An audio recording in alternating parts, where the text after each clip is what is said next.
Good people of Atlanta, we must never forget that Anthony Bourdain killed himself.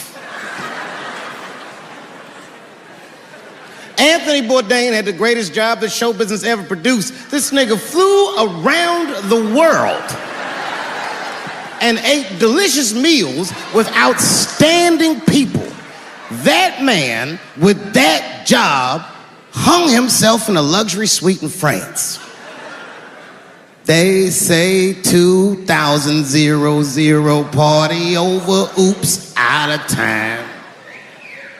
So tonight I'm gonna party like it's 1999. I knew a nigga in high school that was an urban genius. This motherfucker's grades were so good, he got all the way from the hood to an Ivy League school with a full scholarship. From there, the motherfucker got himself into one of the best law schools in the country. And when he was in law school, he met a woman, and they fell in love. And they were gonna get married.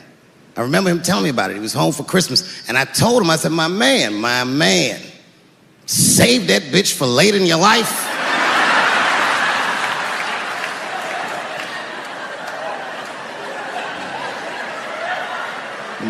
But he's in love. He didn't listen to me. He married her while he was in law school. And sadly, they got divorced while he was in law school. He was a street nigga from the hood. This man had nothing. And that bitch took half of that. And then I just never saw him again for years. And then 2 years ago, I was home in D.C. doing some shopping, trying to buy my sons some socks at Foot Locker. I go to Foot Locker, guess who's the manager? That nigga. Dressed like a referee, the whole shit. This motherfucker is 45 years old. We went out drinking that night, just trying to catch up, and he told me, he said he's been living with his mother for like 10 years, just trying to get back on his feet. But that's not the point of the story. The point of the story is, never occurred to this nigga to kill himself. He's alive and well in D.C.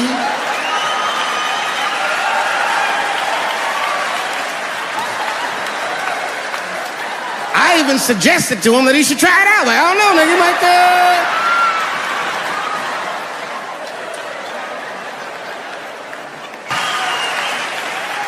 goddamn sick of it. This is the worst time ever to be a celebrity. You're gonna be finished. Everyone's doomed. Michael Jackson has been dead for 10 years, and this nigga has 2 new cases.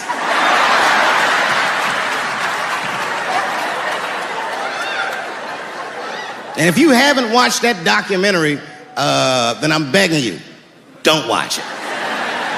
It's fucking gross. I felt like HBO was sticking baby dicks in my ears for 4 hours straight. Really nasty shit. I don't want to know all these things.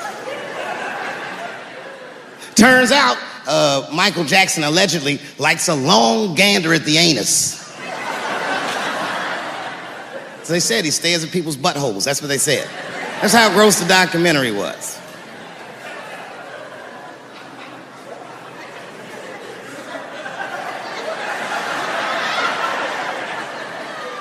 I'm gonna say something that I'm not allowed to say. But I gotta be real. I don't believe these motherfuckers. I do not believe it. But let me qualify the statement. I am what's known on the streets as a victim blamer. You know what I mean? If somebody come up to me like, Dave, Chris Brown just beat up Rihanna. I'll be like, well, what did she do?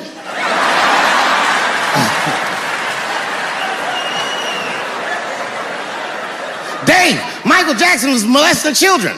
Well, what were those kids wearing at the time?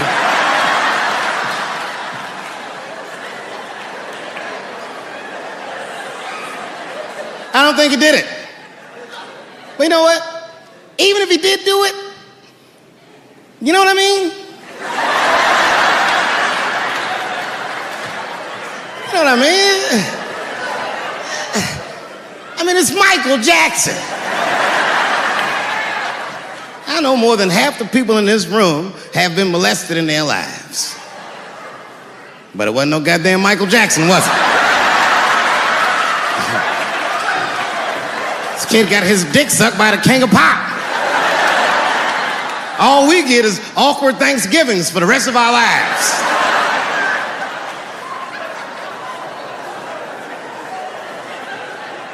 You know how good it must have felt to go to school the next day after that shit? Hey, Billy, how was the weekend? How was my weekend? Michael Jackson sucked my dick. And that was my first sexual experience. If I'm starting here, then sky's the limit.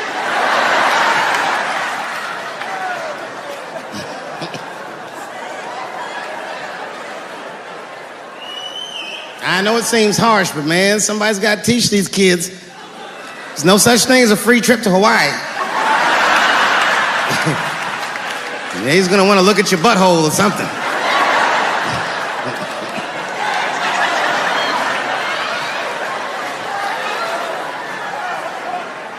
You know why I don't believe it? You know why I don't believe it? Because if Michael Jackson's out here doing all this molesting, then why not Macaulay Culkin? Macaulay Culkin said in an interview that Michael Jackson never did anything inappropriate with him or even around him. Think about that shit. You know, I'm not a pedophile. But if I was, Macaulay Culkin's the first kid I'm fucking, I'll tell you that right now.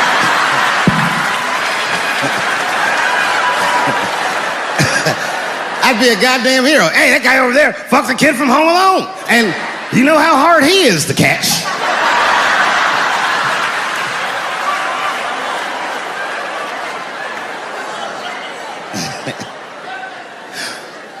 My mind's telling me no.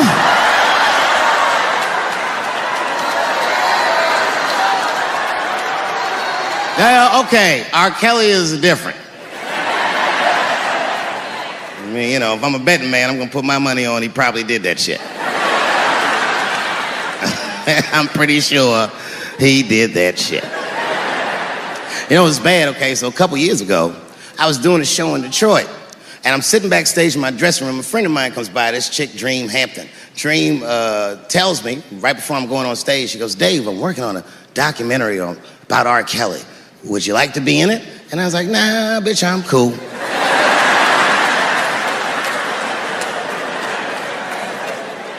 I went on stage, I just forgot about the shit. And then 2 years later, the documentary comes out, Surviving R. Kelly. And when it comes out, Dream's promoting the shit, and she keeps bringing me up. She said, I asked Dave Chappelle to be in my documentary, and he said it was too hot for TV. Bitch, I did not say that. It does not even sound like how I talk. Oh, that's too hot for TV? I would never say that shit.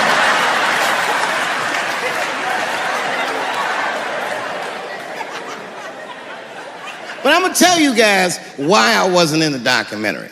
There's a very simple reason, and I cannot stress this point enough. The only reason that I didn't do it was because, and it's very important, I don't know this nigga at all. I don't know anything. I don't know anything that they don't tell me about. I don't hang out with this nigga, nothing. So what the fuck do I gotta be in the documentary for? This guy, R. Kelly, got another sex tape out now. Can't believe that shit. This guy makes more sex tapes than he does music. He's like the DJ Khaled of sex tapes. Another one. Like, damn, it's a lot of tapes. The new one's so bad that they didn't even show it. I've never seen anything like this. The prosecutor in Chicago came out in a press conference and read to the media a transcript of a sex tape. Have you ever heard of such a thing? This nigga read the sex tape. And it was so bad that R. Kelly sounded guilty in the transcripts. It's fucking amazing. 16 times the girl's age was mentioned. Isn't that crazy? This motherfucker is an idiot. He was fucking her like, yeah, this is the best 14-year-old pussy I've ever had in my life. And she was like, you like this 14-year-old pussy? She's like, oh yeah, I love this 14. I'm like, man, you need to shut the fuck up. You gotta give your lawyer something to work with. You're supposed to be on the tape like, this is the best 36-year-old pussy I've ever had in my life. And then your lawyer gonna be like, Your Honor, clearly my client thought that this woman was 36, as he mentioned some 16 times in the tape. They gonna know you lying though, you know what I mean? Everybody knows no such thing as good 36-year-old pussy.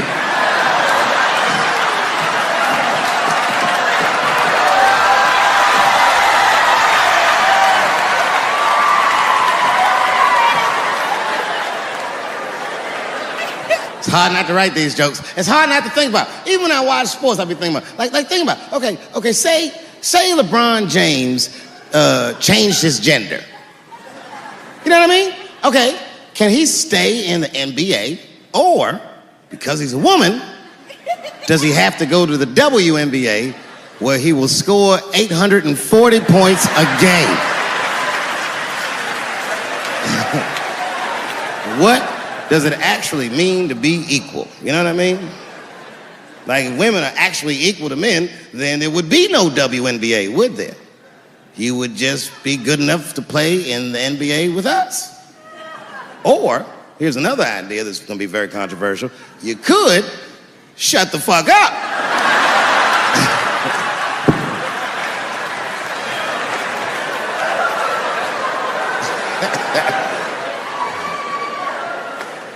I'm sorry, ladies, I got a fucking Me Too headache. Y'all is killing me right now. It's really fucking tough to watch what's going on. You know, ladies, I said it in my last special, and I got in a lot of trouble for this. I told you you were right. But the way you're going about it is not going to work. But I'm biased. I said it. Louis C.K. was a very good friend of mine before he died in that terrible masturbation accident.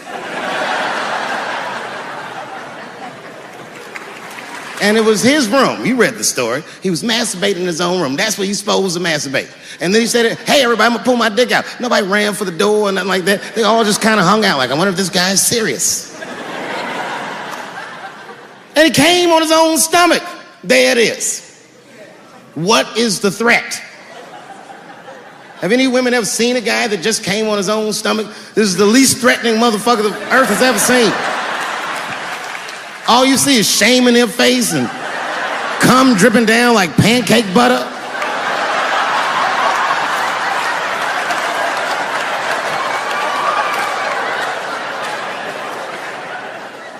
He didn't do anything that you can call the police for. I dare to try. Call the police on him. Hello, police? Yes, I am on the other line with comedian Louis C.K., and I think that he is masturbating while I'm on the phone.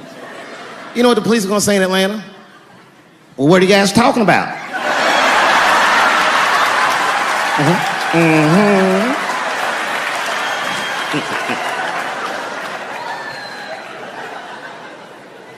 They ruined this nigga's life, and now he's coming back playing comedy clubs, and they acting like if he's able to do that, that's gonna hurt women. What the fuck is your agenda, ladies? Is sexism dead? No, in fact, the opposite happened. I said it was gonna get worse, and they said I was tone deaf. But 8 states, including your state, have passed the most stringent anti-abortion laws this nation has seen since Roe v. Wade.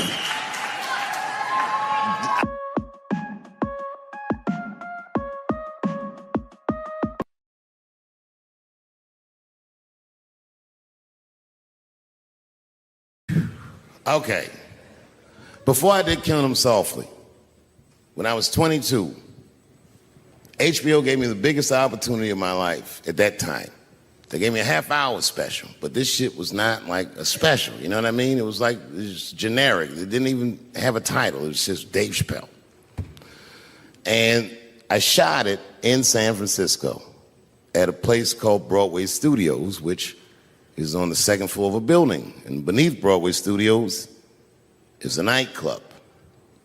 And the special was only supposed to be 30 minutes. And I got ready, I practiced, I did all the shit I was supposed to do. And the night that I taped, 20 minutes into my 30-minute set, I'll never forget this, music Music started blasting from the nightclub underneath. You could hear it real loud, and it fucked my whole show up, and I was devastated. I was a young man. I really believed in what I was doing, and I thought that my dream had been killed. So when I got off stage, I ran down the steps to the alley behind Broadway Studios, and where the control trucks are parked, and I kicked that motherfucking door open, and I started yelling at all the producers. I was nobody in show business, just a guy that believed in us. I said, man, guess you fucked everything up. That fucking music, what the fuck were you thinking? And there was a guy who was a big-time producer, I ain't saying no names, and he stood up, and he said, hey, kid, sit the fuck down. He said, we didn't ruin anything. He said, we made a deal with that nightclub to not play music, and they didn't honor the deal. And I said, who didn't honor the deal? And he pointed to a guy. I'll never forget it. It was an old white man sitting in the Ford Taurus by himself. And he said, that guy right there. And I didn't waste no time or ask no questions. I went to that Ford Taurus, and I beat on that window, and I said, open the door, motherfucker, I want to talk to you. And that old man looked at me for 1 second and wisely drove the fuck off. And left me in the alley cussing at anybody who would listen. And 2 minutes later, literally 120 seconds later, couldn't have been any more than that, the doors of the kitchen in the alley of that nightclub underneath Broadway Studios flung open. And that old man was standing there, that same old man with reinforcements. He had 2 big goons with him, and he looked at me, and he was calm as a cucumber. He said, you, come here. I want to talk to you. I didn't know anything about the streets at this age. But I found out later in my life that these men were Russian mobsters. And I don't know what you guys know about the Russian mob, but these are the niggas that killed Denzel in Training Day.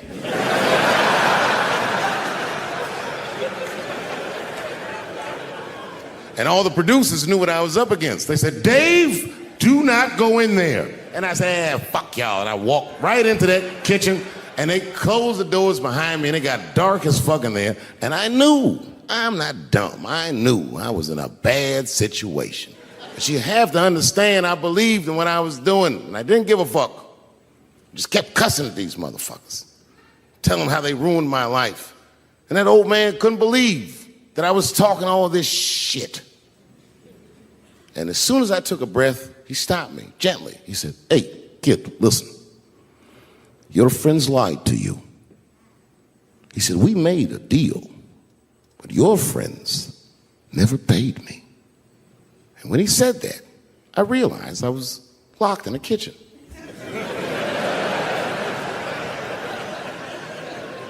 I realized he was telling the truth, which would make me wrong. And the very moment that I realized I was wrong, for the first time, I was afraid. You see, it's a funny thing if you believe you're absolutely right. You can get drunk off the feeling of how right you are. That's why gay people are so mean.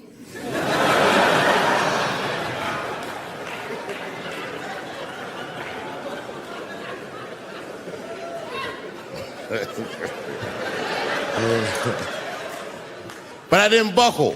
You guys would have been very proud of me. I was scared, but I didn't buckle. I said, well then, sir, I owe you an apology. But I believe that no matter what reason that music was playing, it ruined my life. And that old man looked at me with sympathy in his eyes. And he walked over to me and he gently placed his hand on my cheek, which I gotta tell you, is a very emasculating thing to do. I was standing there looking at this nigga's hand on my cheek like that.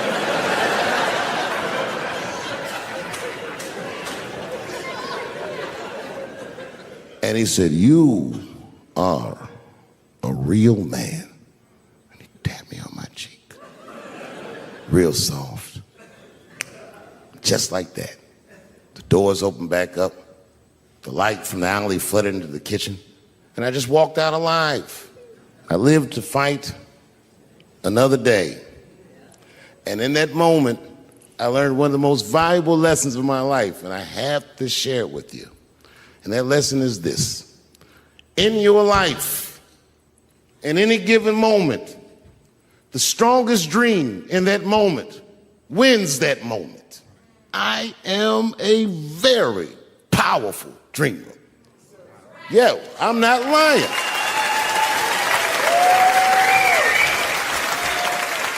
I dreamed tonight, this very night, as a 14-year-old boy, and I am living it as a 50-year-old man.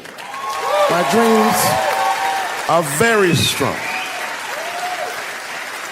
Today, I walked all around Washington. I used to be poor in this city, and all day people just said, hey, Dave, like they knew me personally, and I felt like I knew them.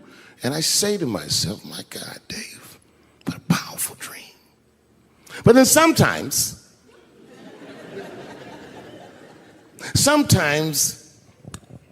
I feel regular. Just feel like myself. Maybe I'll smoke some weed and be at some nightclub and feel shy. But I'll look across the nightclub and I'll see some guy that no one's ever heard of. But this nigga worked all week and got bottle service. And his bitches bringing Moet with sparklers to him. I picture in my mind he's Persian. He's doing some kind of weird Persian dance. And he got 6 bitches at his table because he got so much liquor, and they all call him saying, go Cena, go Cena. And I'll be looking across the room like, oh my God, I'm in that guy's dream. I can hear him telling his friends, hey, how was the club last night? Man, that shit was fantastic. I had bottle service. I seen Dave Chappelle across the club looking at me like, ooh, who is that? And that's the trick to life. You have to be wise enough to know when you were living in your dream. And you have to be humble enough to accept when you're in someone else's. It's why I don't judge between Will Smith and Chris Rock. Because you guys look at them as big ideas, but I look at them as fellow dreamers. I can't judge between them because I see myself in both of them. I am Will Smith. I am the man that cannot take it anymore and will slap the shit out of the next person that says a crossword to me or somebody that I love. And I am Chris Rock. I am the man that can get slapped in front of the whole world and keep my composure so I don't fuck anything up. That is what men do. Men make boundaries. Men enforce boundaries. And men test boundaries. And no man tests more boundaries than a trans man.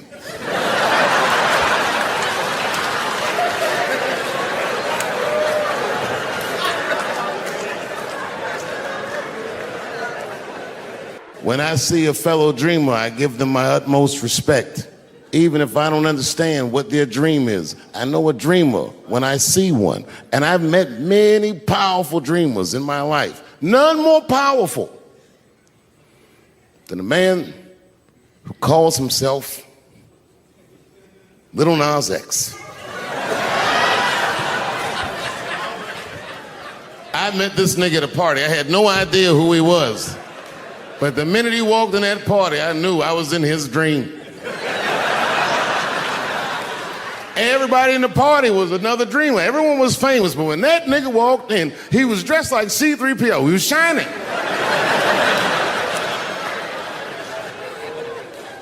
And everyone was like, oh my God, there he is. That's Lil Nas X. I didn't know who he was. And for some reason, out of all them dreamers, he walked right up to me. And he said, I tried to get you in my video. I didn't know what the fuck he was talking about. I said, what? I said, what? What video? And he just looked at me like, you know what video, and walked away. And I watched him walk away. I said, man, this nigga's having a very powerful dream.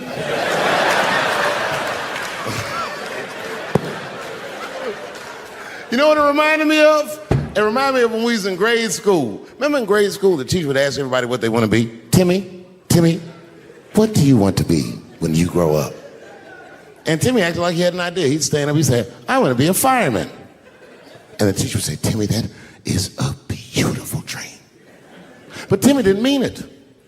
Timmy said he wanted to be a fireman because deep down, Timmy's attracted to fire. And by the time he's 14 years old, this nigga's a full-blown pyromaniac playing with kerosene and matches like a goddamn expert. And then one night he goes downtown with his buddies, fucking around with fire, and burns a warehouse down. And he doesn't know it, but there's 13 migrant workers from El Salvador, and they're in that motherfucker. They get trapped, and then they die in the fire. Isn't that a tragedy? It was an accident. He's only 14 years old, but he's black. So they try him as an adult. And Timmy ends up spending the rest of his life in jail. Dream deferred. Burp, burp.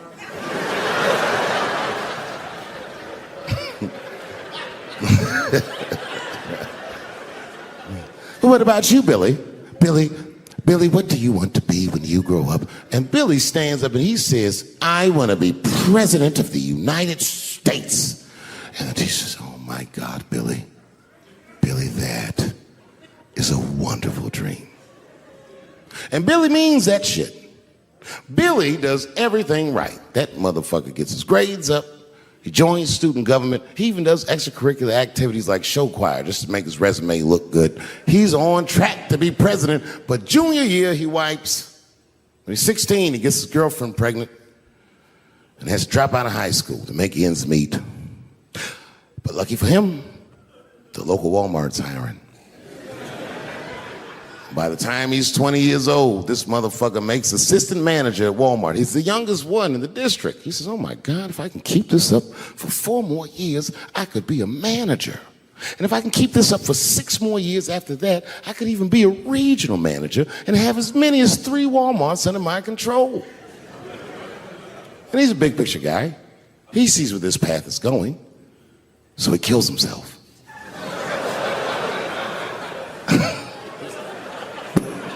Burp, burp.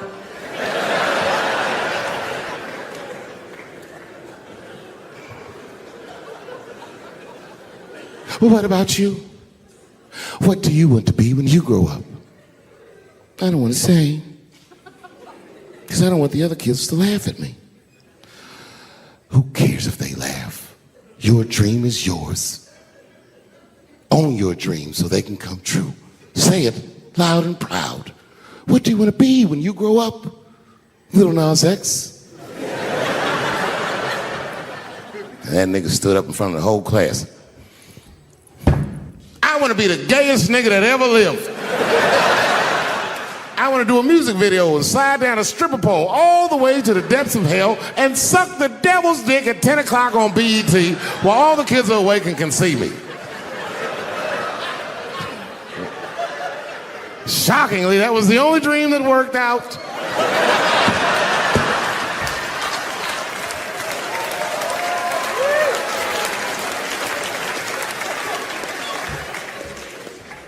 That's why I'm here tonight in the city where I built the dreams that I live. Because I wanted to tell you all that they came true. And I wanted to thank you all for making the man that I am today.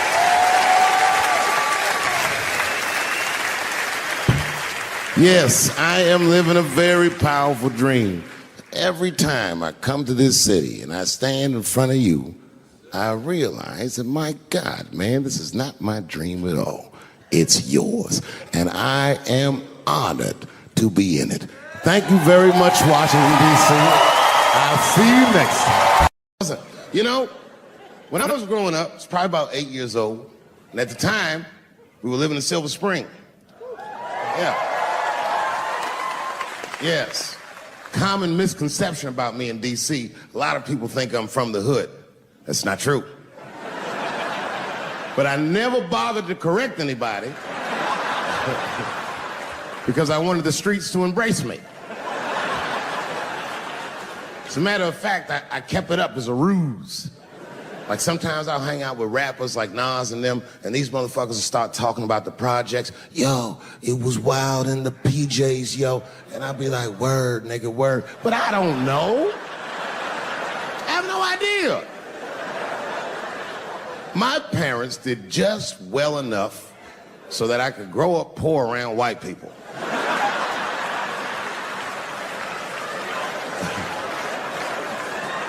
And to be honest, when Nas and them talk about the projects, nigga, I used to get jealous because it sounded fun. Everybody in the projects was poor, and that's fair. But if you were poor in Silver Spring, nigga, it felt like it was only happening to you. I know the pain of that first sleepover at a white friend's house. And you come back home on Sunday and just look at your parents like, y'all need to step your game up. Everything in Timmy's house works. Remember the first time you saw that? In a cold winter, and you'd be at a white friend's house and see the motherfuckers in their living room without their coats on?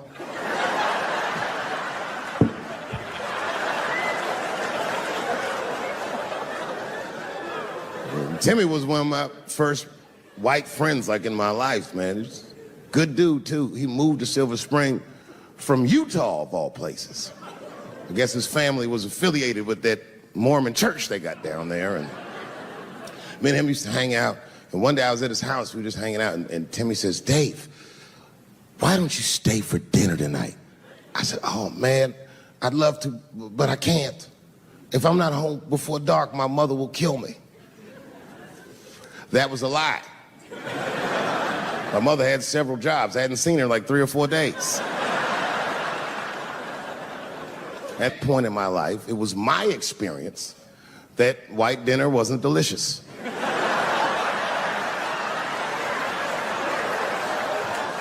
I'd rather go home and fry some bologna or some shit like that.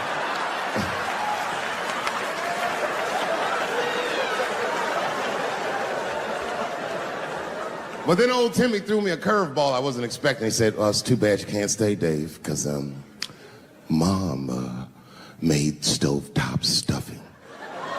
I said, what the fuck, stovetop?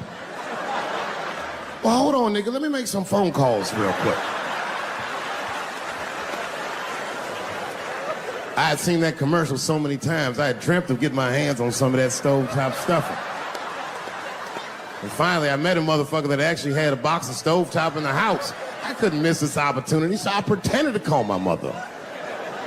And then I came back and I said, Timmy, you're not gonna believe this great news. Mom said I can stay. And he said, fantastic. He said, why don't you come with me and we'll help set the table and then we can say the blessing. I had no interest in setting this motherfucker's table or saying these crazy ass Mormon prayers. I just wanted that goddamn stuffing. My hands first. My plan was simple. Wash my hands slowly, and by the time I'm done, the table will be set, the blessing will be said, and all that there will be left to do is eat. Went to the bathroom. I washed my hands very slowly. I must have been in there for about 10 minutes. And suddenly, one of his mothers came to the door.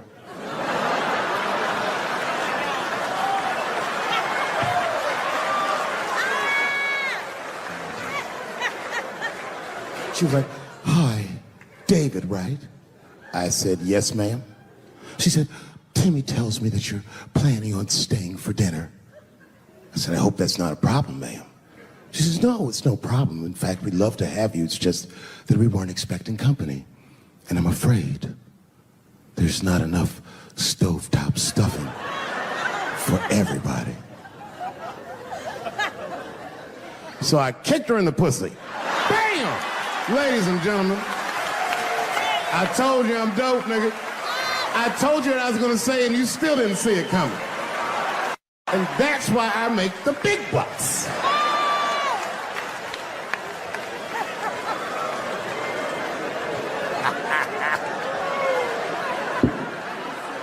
Oh my God.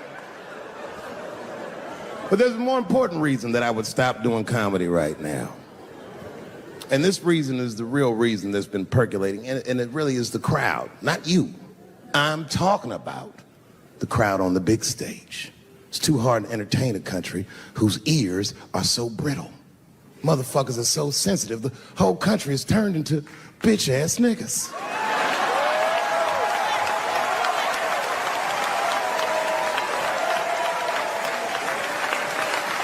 Everything you say upsets somebody. You know, I can remember when it all started. It was when I was doing Chappelle Show. When I was doing Chappelle Show, I used to do the show, and then on the weekends I do like concerts and shit like that. So I'm doing a concert, and there was a couple in the front row, beautiful couple. The wife was obviously Asian. You could see it in her face.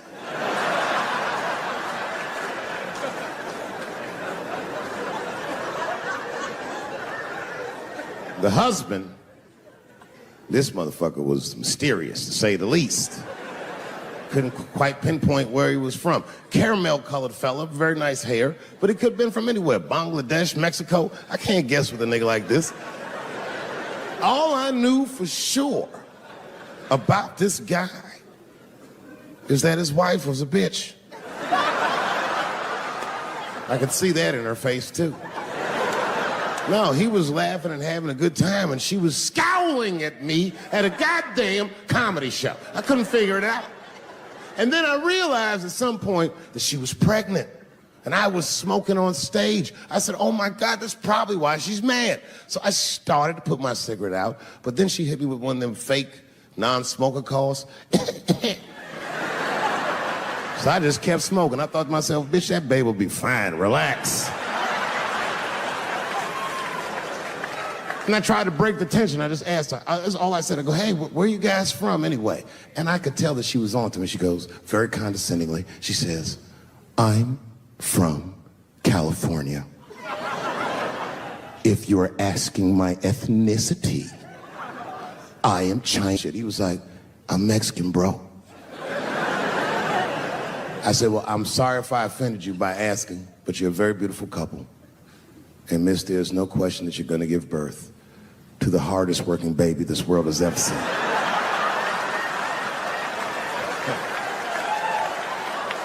That's not a bad joke. She got very upset. She got up to leave immediately, but she didn't just leave. She had to take one last dig at me on the way out. I will never buy one of your fucking DVDs again, Dave Chappelle. I said, ma'am, with all due respect, Chinese people don't buy DVDs.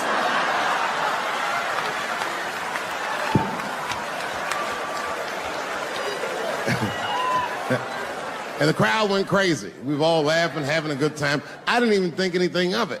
And then just 3 days later, this lady sends a fucking letter to my promoter telling him not to book me for shows anymore because I was, quote, racist, and I'm quoting her, insensitive to the nature of my interracial marriage.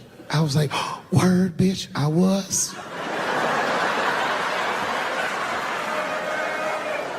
If she would know that I myself am in an interracial marriage. That's right. In fact, my wife is Asian too. Surprise, bitch, I'll see you on Thanksgiving.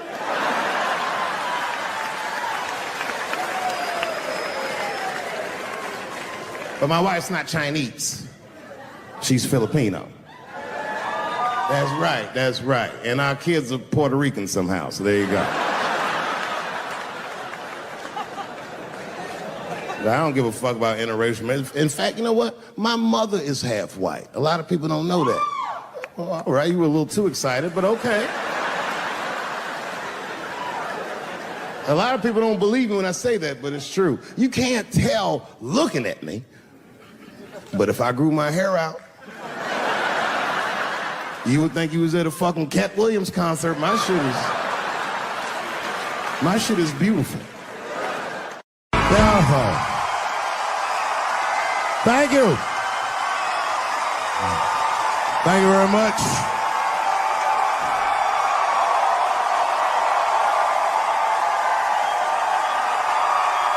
Thank you. What's going on? Good to see everybody out here tonight. Thank you.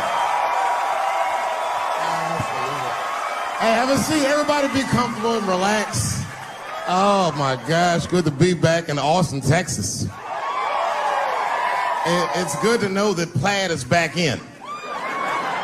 Most of the dudes I meet around these parts are dressed like a dyke in New York, so I'm glad to see that.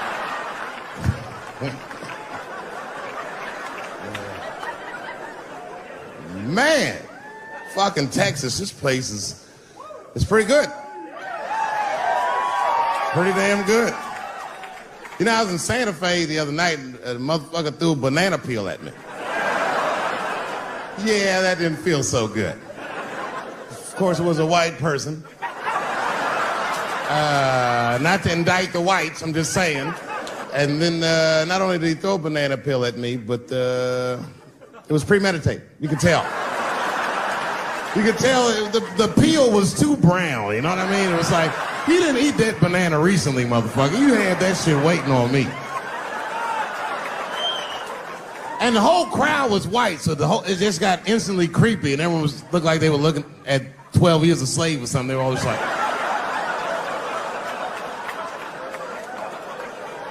Who the fuck does that?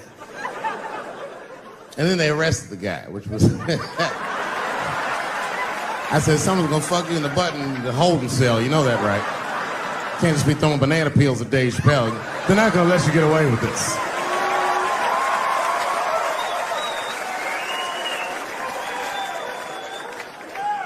And the press called me up like, do you have a statement? A statement?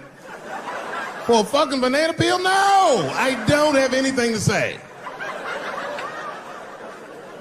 This guy was like fucking famous for throwing a banana peel at me. 20 years from now, he's gonna be tucking his kids in the bed and the kid gonna be like, Daddy, tell him about the day that you threw that banana peel at that nigger in Santa Fe. Boy, I'll tell you what, that black motherfucker saw his name up on the marquee about a week before. I said, man, if I could just get close enough to meet him, throw a banana on that nigger and show him how. Fucking banana gate. I didn't even want to press charges. You know, this has happened to me before. No, seriously, not a banana. I live in Ohio, right? So this is like a few winters ago. Oh, I didn't know you would ever clap for that. Well, all right. That's the first time that shit's ever happened. Ohio! Anyway, I live amongst the whites. Small town in Ohio.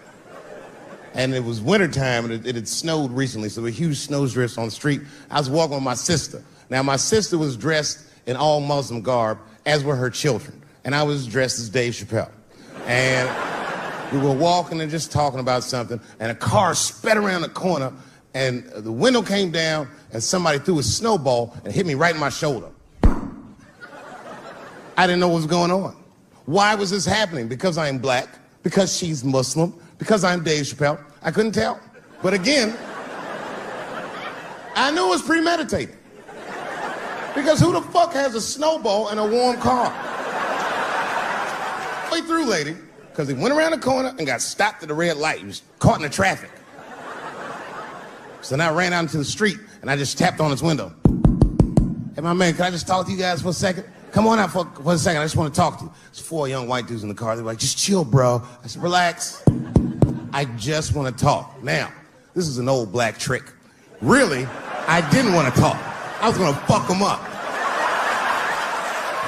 So, if you're ever caught in traffic and a black guy starts saying he just want to talk to you, don't open the door, nigga. And even if he's me, smiling at you. And they were like, chill, bro, just chill.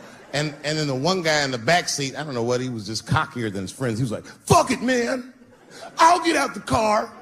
And I started yanking on his door. Let me help you, motherfucker. Let me just help you out. And I didn't notice his window was down. And he threw a snowball and shit hit me right in my chest. Pow. He said, fuck you, you fucking nigger. And then the light turned green and they sped off. And I smiled from ear to ear. I looked at my sister and she said, I got the plates. And I was happy as shit because throwing a snowball at a motherfucker is a misdemeanor assault. But if you call him a nigga, and me and my sister start dancing, we gonna send this motherfucker to jail. Now I didn't notice it, But while I was yelling at him, a crowd of all white people had formed because it was an all white town. And I was like, uh-oh, I thought I was gonna get jumped. And one of them white guys stepped down and was like, I didn't like that at all. This is not what this town represents. I don't want this goddamn stuff in my vicinity. And another white guy was like, yeah, I didn't like it either. And then an old white guy stepped out of the crowd and said, young man, if you're going to fill out a police report, I would like to come with you and do the same. I said, you guys would do that for me? And the whole crowd said, hooray! I said, come on, y'all. I look like Malcolm X going to see Brother Johnson with a trail of white people.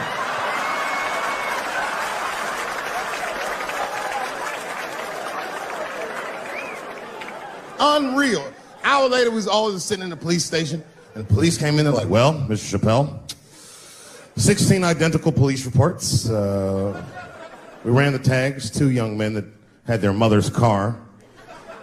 We have all 4 suspects in holding. Their mother is here.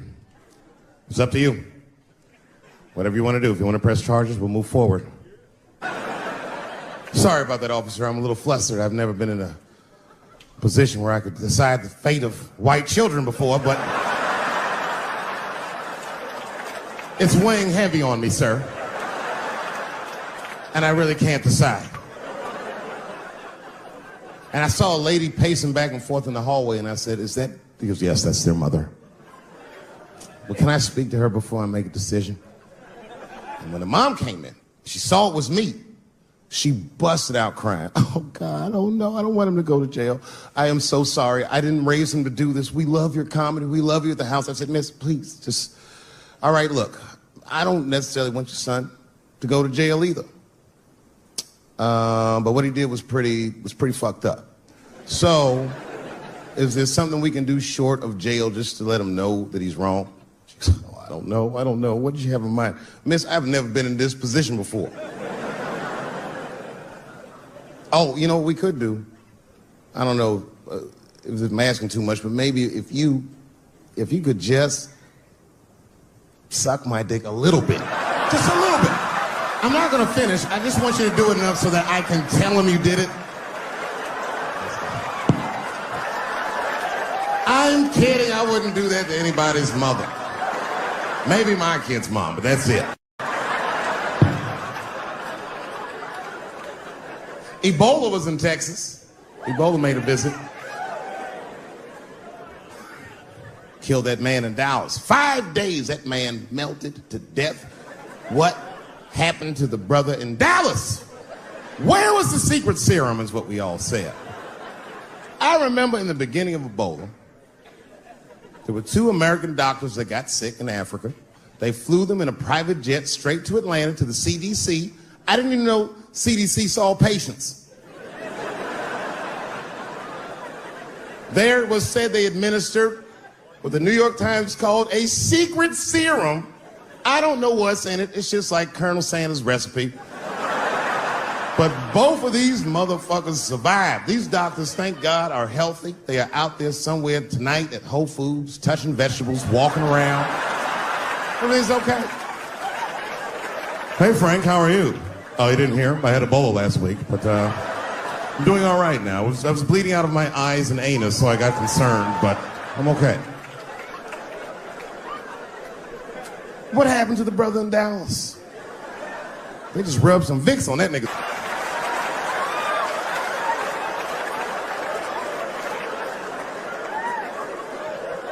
I knew he wasn't gonna make it. I already knew. Sad. I saw in the New York Times, they said Ebola is the new AIDS. Whew. Isn't that something? Here I am thinking that old AIDS was working just fine. And they already have a new AIDS out. Isn't that amazing how they do that? Isn't it weird how there's a disease that just starts in 1980 and it doesn't kill anybody but niggas, fags, and junkies? Isn't that a fucking amazing coincidence that this disease hates everybody that old white people hate?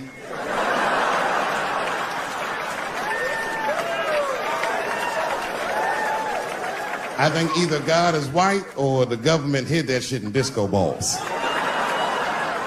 Only fun people get AIDS. Last month on the front of the New York Times, the measles was a headline. I had to check the date of the paper. I was like, measles, what is this, 1850? What the fuck is this? Why is measles in the news?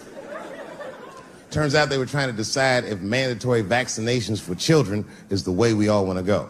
Any thoughts? I'm sorry, ladies and gentlemen, I don't know. I don't know about this one. First of all, black people generally don't trust doctors. After the Tuskegee experiments and all that shit. More importantly, don't forget Michael Jackson was killed by a doctor. Granted, he was doing drugs, but if I was a heroin addict and I had a licensed physician injecting heroin in me, I should survive that. I'd just be looking like, oh, I'm good, right? I'm good? It's not too much, is it? Dr. Butterfingers killed Michael Jackson. After that, I was like, fuck going to the doctor. The fuck am I getting my kids vaccinated for an old-ass disease like measles? This is ridiculous. You might as well give them a diarrhea shot if you're so worried. Diarrhea has a bigger body count than the measles do. You know, diarrhea is funny today, but 100 years ago, if your ass had diarrhea, you were a goner. There was like a 0 chance of survival. You get that first squirt, uh-oh. Better start getting my affairs in order. But I don't have much time. It's diarrhea. It's very serious. You just watch your buddy slowly die in a pool of his own shit. I give up diarrhea. Nowadays, your buddy will just be like, oh, well, you got diarrhea? Just eat a banana, nigga, drink some water, let's get to the club. Still make last call. Tough time for the blacks.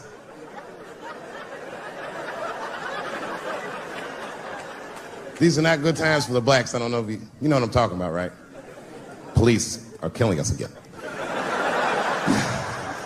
It's a very unfortunate set of circumstances because we were doing very well. You know, America has a racial hot seat. I think we can all agree that that's the truth. And we can also agree that that hot seat is traditionally occupied by African Americans in general, African American men in particular. Although I can see that in recent years, that seat has been occupied by Mexicans, and I dare say Arabs. And we, the black Americans, would like to thank you both for your sacrifice and your struggle. We needed a break. We needed a goddamn break. We all go through something, but at least I can leave my backpack someplace. If you Arab and forget your backpack, you got about 20 minutes before they send that robot to blow your shit up. Fuhad. Now ISIS is #1 on the terrorist charts. And ISIS is fucking scary. Because if ISIS catches you, they're going to cut your head off. That's what they do. I've seen them do it on YouTube. It was fucking awful. He looked right in the camera and say, Obama, I am back. I saw that shit. I said, oh my God. Don't like.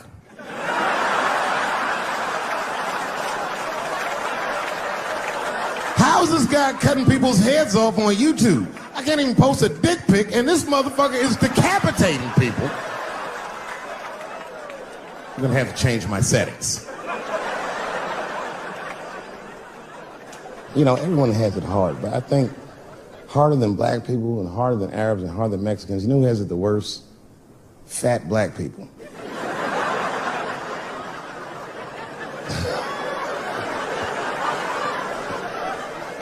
It's hard for white people to understand, but that's what I'm saying is very true.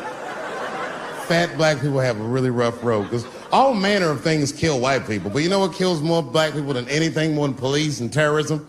Salt, nigga, regular. Here, white people are getting Ebola cures and shit, and meanwhile, I'm dying from fucking the flavoring.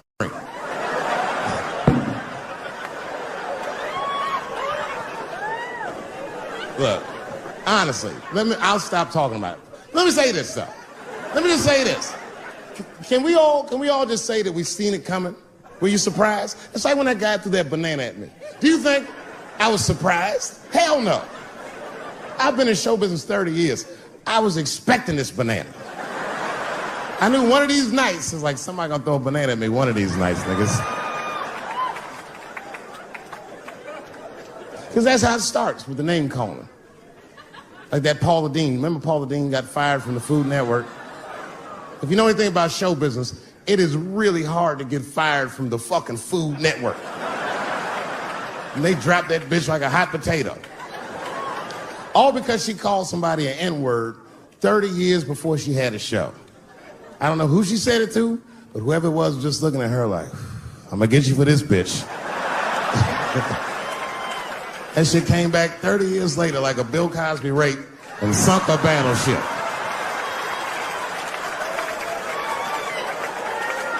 And every black person was mad, but we weren't like that mad. I was just like, well, how's this bitch gonna call me a nigga when she taught me how to fry chicken? That's not fair.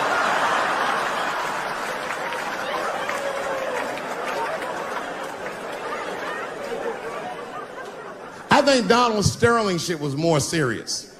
Remember Donald Sterling? He used to own the Clippers, and then he got caught on a secretly recorded tape saying some very unsavory things about African Americans.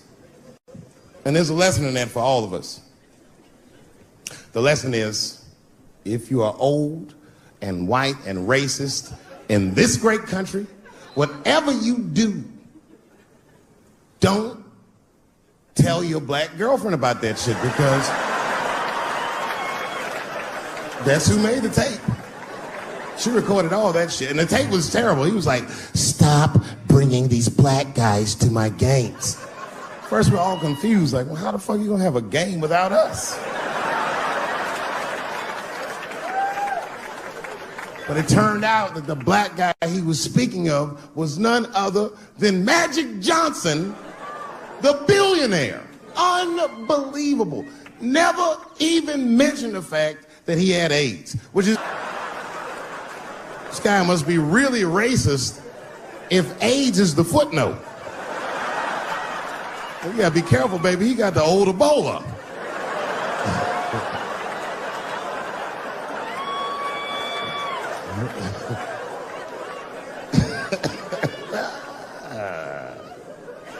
You can say what you want about that girl, but I'm gonna tell you right now, she is a goddamned hero. Because you might have thought these things were happening before, but now you can see it all in front of you without a shadow of a doubt. That shit actually went down. She sucked that old guy's dick. She really took one for the team on that one. It's really gross. This dick is like 80 years old. It's like tasting history. Like 5 wars on it, civil rights movement, the Great Depression. This guy's been fucking from 40 years before Bill Cosby's first rape. This is a very old man. A very old penis. But all that shit is still, it's just name calling. Like, name calling does not break the modern black man. That's not gonna do the trick. I don't give a fuck about that. Like, if I went to Kentucky Fried Chicken, Ku Klux Klan, hood on top of their head, what do you think I'm gonna do in this day and age? Run out of Kentucky Fried Chicken? Not if I'm hungry. I'll go straight to the front. Hey man, let me get a 2-piece. I don't give a fuck what he says. You want a biscuit with that, nigger? I thought it came with a biscuit. What's all this attitude? I want a 2-piece. Chop, chop. You know what it is. But I'm not going to be mad. Why would I be mad? He's the one that's got to work at Kentucky Fried Chicken, not me.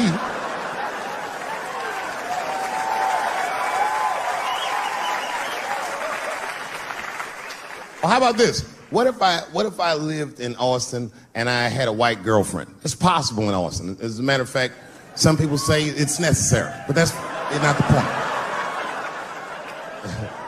And me and my white girlfriend at home one night, and we're just doing what lovers do. Maybe she's butt naked and she's down on one knee, giving me a hand job. I love a good hand job. And she's really jerking me off. You know, getting her obliques nice and tight. I got a huge dick, so she's like, And I'm like, wow, this really feels wonderful. I think I'm gonna come. Nigger. I know, that's a tough one. Well, what do you think I'm gonna do? Hey!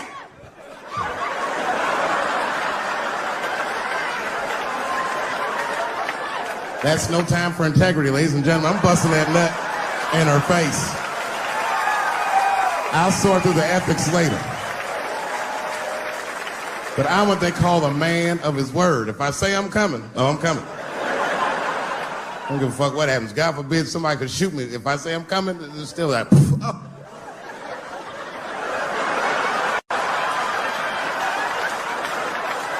Doesn't mean I like getting shot.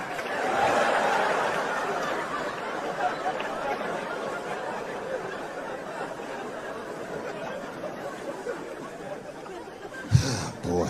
Yeah, tough time for the blacks. I'm not gonna say nothing about the police. I'll leave that for Chris Rock.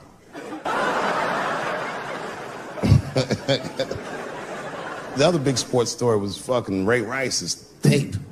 Anyone see that Ray Rice tape? I can't stop watching it.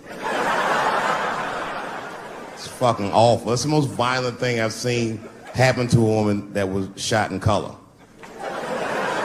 Really fucking bad. Like, if I could have froze time at that moment and gave Ray Rice some advice, I don't think there's any way possible I'd be like, you should punch her in the face. It's a fucking terrible idea. At the same time, I also believe she shouldn't have rushed him. What the fuck was he like? Yo, you can't beat him. Miss. Don't rush a motherfucker that's trained to stiff arm people in the clutch.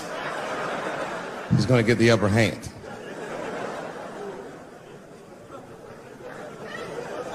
The only reason I bring him up is because, you know, he's about to play football again.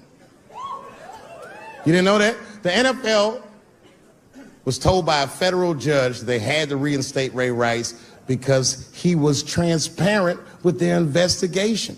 He told them exactly what he did, and they can't just change your writ. That's like if I'm hanging out with my buddies and I'm like, hey guys, guess what I did last night? I fucked this big fat girl I met at the club. And they're all like, oh shit, Dave, that's crazy. And then they see a tape of me doing it, and they're like, we can't hang out with you anymore, Dave. That's not what this crew is all about. I'll be like, what? I told y'all what I did. What's really fucked up is the tape was made before they were married. Isn't that weird? I don't know why she'd do that. I don't even know why he would do that. As a guy, would you want to live with a woman that you had once punched in the face with all your strength? That's some very bold Color Purple type shit. Seeley, come out here and shave me.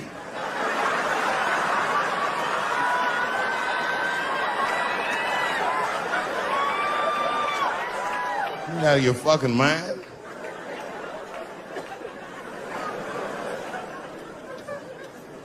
I had to ask an older friend of mine just to get some perspective. This older black dude. Actually, the fairest person I've ever met. And I asked him, I just said, hey man, I said, did you see that Ray Rice video? And instantly he was like, David, that shit was disgusting. I wonder what she said to him.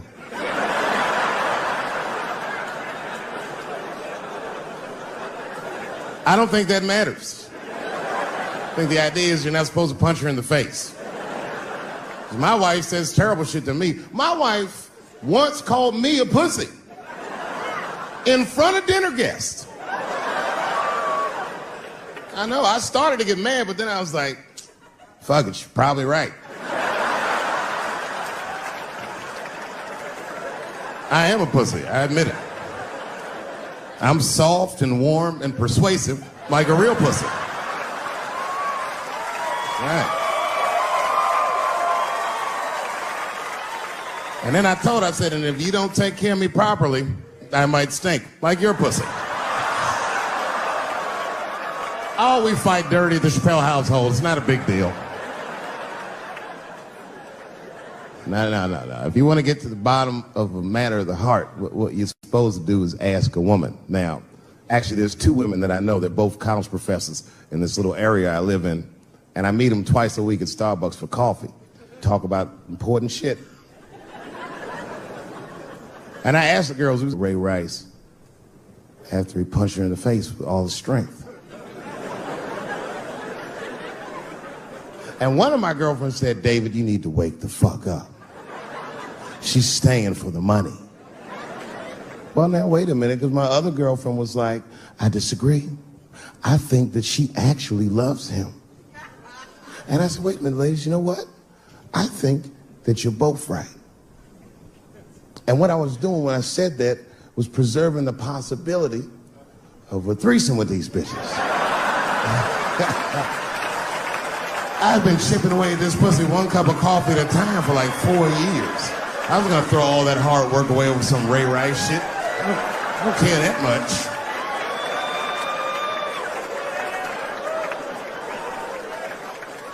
I'm just being real. It's fucked up, man. It's a tough time for the blacks. I love you too. And then here comes the banana peel. I'm waiting on it any second. You know, that's how it starts. I saw in the paper today that the guy that threw the banana at me got arrested again because he threw a banana at another motherfucker in a bar in Santa Fe. Look it up online after the show. He actually did that. And that guy was black too. You know what a guy said he did it at night? He said, I did it because Dave Chappelle is racist. So, nigga, that's not the best way to handle that if I am racist. What if Martin Luther King just went around throwing tuna casserole on white people? Would that work? Huh?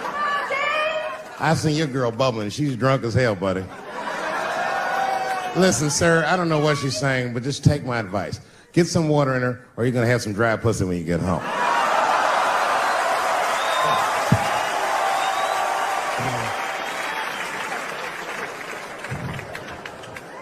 His dick's going to be shaped the fuck up tomorrow.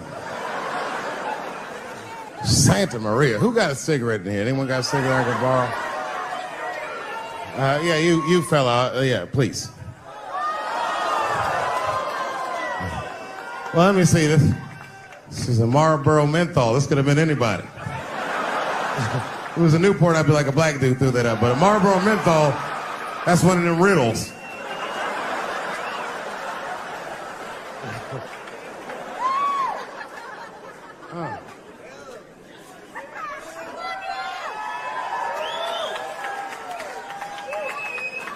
Is the word pussy offensive?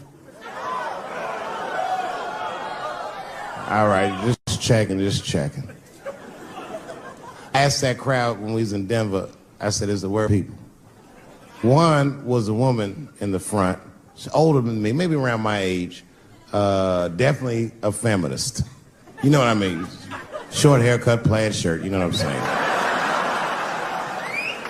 And she didn't say it offended her. What she said is she said, I'm uncomfortable with that word. And I was like, really? You? And then before I could ask her why, there was one other guy, he was in the balcony. Now, I don't think he was saying this to me, but he said this. Everybody heard him say it. He goes, it's delicious.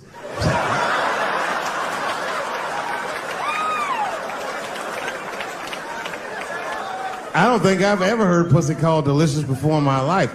Now, this is not to say that it's bad, but it's definitely an acquired taste. I don't think any of us tasted pussy our first time like, hey, it's good. It needs something.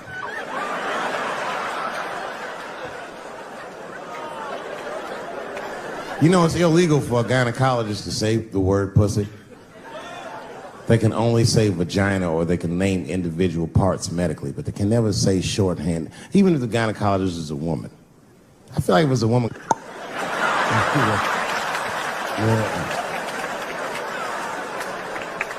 I don't think men should be allowed to be gynecologists. That shit is a conflict of interest. Even when my wife was pregnant, we used to go to the gynecologist. And he'd put her legs up in that stirrup like this. He'd be like, all right, Miss Chappelle, just try to relax. I push it back up, motherfucker, I got this. Just tell me what to look for.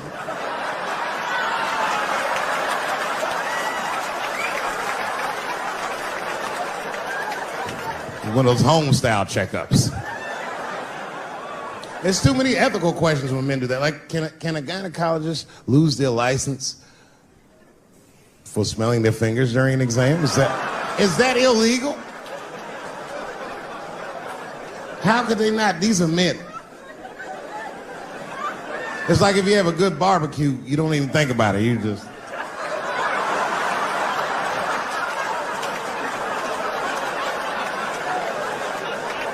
The word pussy is only offensive if you're older. People my age and younger, I don't think we dance to that shit. That song come on the radio, say, I beat the pussy up. That's not a song.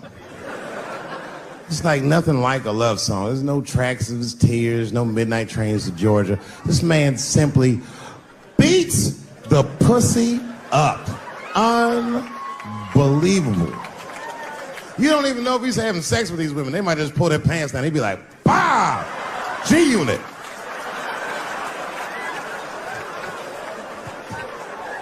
Like you'll be watching HBO. Hi, I'm Larry Merchant, standing here ringside with the pussy after a devastating bout with 50 Cent. Pussy, come over here and let me talk to you for a second. My God, you look terrible. Your lips seem to be swollen. You're bleeding a little bit. Tell me, pussy, what happened inside of that ring with 50? I don't know, Larry. I felt really good in the first round. I was ready to fight. It's warm and moist, and I don't know. It just hit me from angles I wasn't expecting. Front, left. Backside surprised me the most. Well, pussy, let's take a look at round 4. This is where it all went wrong for you. Here you come out of your corner, pussy. You're fighting really good. It looks like you got 50 with a right and a left, but then 50 slips your jab, and there, right there. You see that? He punches you right on that little bean thing you have on the top of your head. I don't know what that is. There's 50 just pounding away at that bean over and over, and that pussy gets rattled around like that. I don't think I was thinking anything, Larry. You know, I'm a real good defensive fighter. It's real hard to get to me. I've never been punched directly on my bean before. As a matter of fact, most fighters don't even know that bean exists. I guess he just hit me there and I lost control of my legs. I don't know what else to tell you. I like when Lil Wayne talks about pussy, because Lil Wayne used to have that song. He say, I got a bitch that plays movies in my jacuzzi. And then it goes like this. Pussy juicy. That shit always makes me laugh, because no guy says that, you know what I mean? Only Lil Wayne would say some shit like that. If he was fucking a girl, she's like, is this pussy good? You're like, it's juicy. It's good. The pussy was juicy. That's why I'm not Lil Wayne. Because if I was in a hot tub with a girl and I could tell that the pussy was juicy while I was in the hot tub, I'd probably get out of the tub. I'm a germaphobe. I just picture Lil Wayne like, what is this strange oil floating in my hot tub water juice? That shit was so funny to me, I must have wrote like no less than 40 jokes with the punchline pussy juice. And all of them work to some degree 100% of the time. I'll do one more just so you believe it, okay? All right. And this next piece, it's a special episode of CSI. For some reason, Lil Wayne is guest starring as the lead detective, okay? That's the setup. Are you ready? Here it goes. Has anyone else been on this crime scene? No. It's very strange. This place is virtually undisturbed. No forced entry. No sign of a struggle. Shine your flashlight right here. I just slipped in something. What is this? What is this? It glistens in the light. Smooth to the touch. Pussy juice.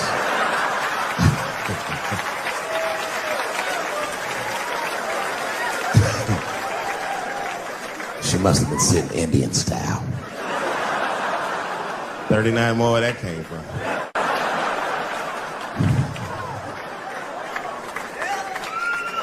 Everybody's mad about something. Recently, I got attacked online by some gay bloggers, and it hurt my feelings. I have no problem with gay people, but I fucking hate bloggers. I'm not saying it because this person was gay. They was acting like a bitch online. They was like mischaracterizing my jokes, trying to make a point off of me, when it was really, it's like, yo, I'm your ally, motherfucker. I'm not trying to stop gay people. I got better shit to do. This motherfucker was saying things to try to get gay people to beat me up. Seriously, he was like, Dave Chappelle's jokes. I don't know how he actually talks when he's making his voice up. Dave Chappelle's jokes were an affront to the manhood of all gay men. What the fuck does that mean? I didn't say anything that would allude to gay men not being men. I know you men. In fact, what could be manlier than fucking another guy in the ass? It's the most gangster shit I've ever heard of in my life. I told you I'm not cut out for that. I'm a pussy. You know what I said? That's all I said. First of all, I'll tell you right now what I said. And I will tell you that this was not a joke. It's a true story. And I just happened to tell it. All right, what happened was I went to a gallery party, all right? I don't know who in here has ever been rich before, but these are very nice parties. You know, wine and cheese and ball of conversation. And there was a few eccentric types, one of which was a very wealthy man that happened to be wearing a dress. I don't know what you call him, man. This is a tranny or a drag queen, perhaps. Whatever it was definitely a man. And this man was definitely on drugs. I don't know what kind of drugs he's on, but I knew he had too much. He didn't look good. It's like this. He's like, he looked sick. And all his friends were standing around him, concerned, trying to revive him. I don't know whether it looked like some kind of gay CPR. There was fanning and shit.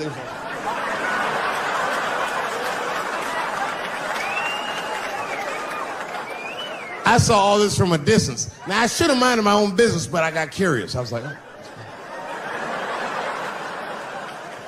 And I went over there. All I said, excuse me, gentlemen, is he okay? And then they looked at me like I was evil. She is fine. I'm sorry, I didn't know this is what we were doing. Here's my thing. I would support anybody's right to be whoever they feel like they are inside. I'm your ally in that. However, my question is, to what degree do I have to participate in your self-image? Is it fair that I have to change my whole pronoun game up for this motherfucker? That doesn't make sense. Seriously. If I put on an Argyle sweater and I'm like, hey, everybody, I feel like a white guy in this sweater and I want some goddamn respect and a bank loan. That's not gonna work. Give a fuck how I feel. Why should I give a fuck how you feel? Nigger is a pronoun. But there was no time for philosophical debate. This was an emergency situation. I said, fine. Sorry, guys. I was just worried because she looks terrible. And she just fell off the bench. Appears that her dick is popping out of her dress. You mind if I call an ambulance, champ? I'd rather not be at a party where a tranny ODs. There's too many questions to answer.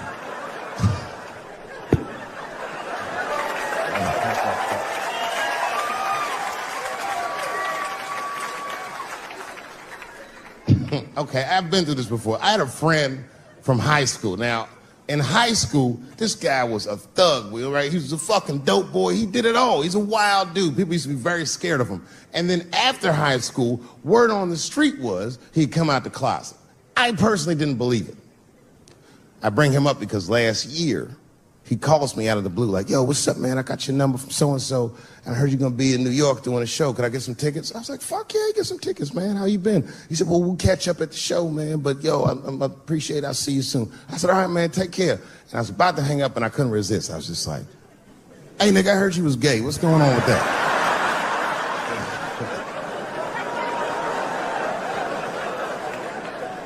And I wish I didn't ask, because he sounded like he was dying to talk about that shit.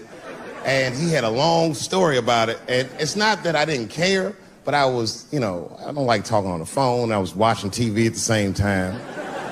So I just wasn't really paying attention like I should. But I was trying to sound supportive, but I didn't really know what to say. So I was just like mumbling shit throughout this conversation, I just be like, oh, you know, nigga, you gay, man. You just gay. Like, this went on for a while, and then finally I had to say something like definitive to get him off the phone. And I was like, hey, man, you know what? Don't let people get you down, all right? And the next time someone tries to make you feel bad about yourself, just remember, everybody fucks funny to somebody.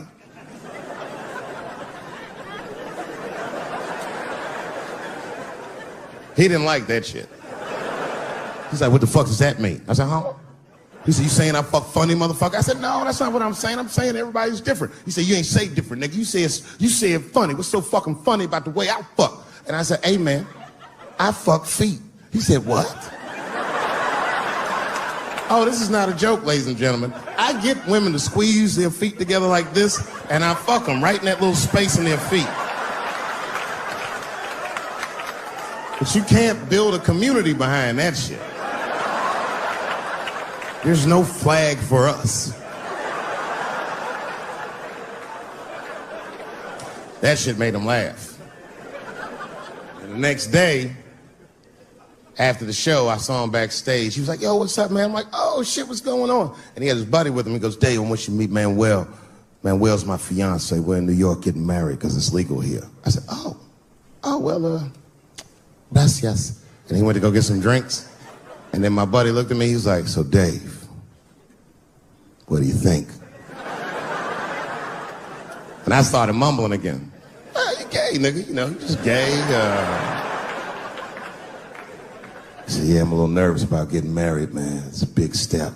I said, yeah, it is. It's a big step. He said, well, you've been married for a while. You got any advice for us? No, I'm married to a woman. Sorry about that. And he corrected me. He said, no, you married the person that you love. So it's essentially the same. I said, you know, man, the problem with that statement is that it makes the assumption that I love her. But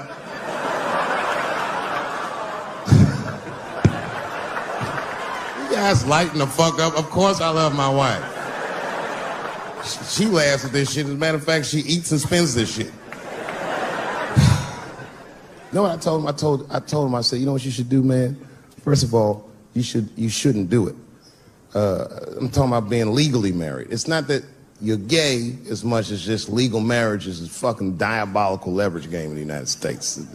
I'm just being honest. Devoid of religious significance or the idea of love, marriage is nothing but an awful contract that you shouldn't sign. I'm just being real.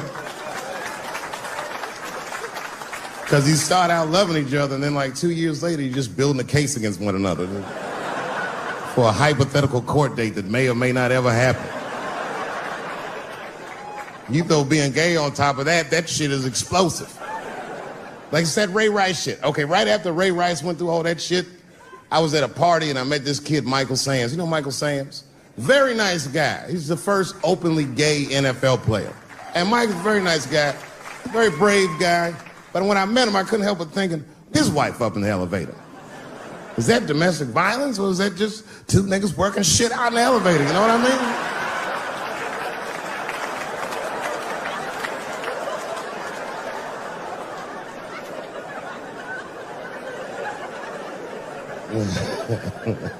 Anyway, I give all married men the same advice, gay or straight. Get a dog. This dog will love you all the time, but she's not going to. It's real talk. Xin chào tất cả các bạn nha. Chào mừng tất cả các bạn đã quay trở lại với kênh YouTube này của mình nha. Ok, thì video của ngày hôm nay mình sẽ tô màu cho một cái sao ta? Kiểu nó sẽ nghiêng về là những cái mặt nè. Thứ nhất là mặt trời, thứ hai là mặt trăng, ba là ngôi sao. Thì nó sẽ nghiêng về mấy cái gì gọi là cái gì nhỉ? Cái hiện tượng tự nhiên hết ta. Nói chung là nó giống vậy các bạn.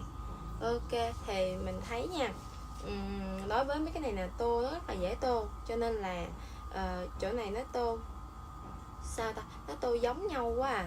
Kiểu nó sử dụng có một màu thôi, cho nên là mình sẽ tách ra. Ví dụ như cái mặt trời tô có một màu vàng thì có thể là mình sẽ tô hai màu, tại vì viền ngoài và viền trong này.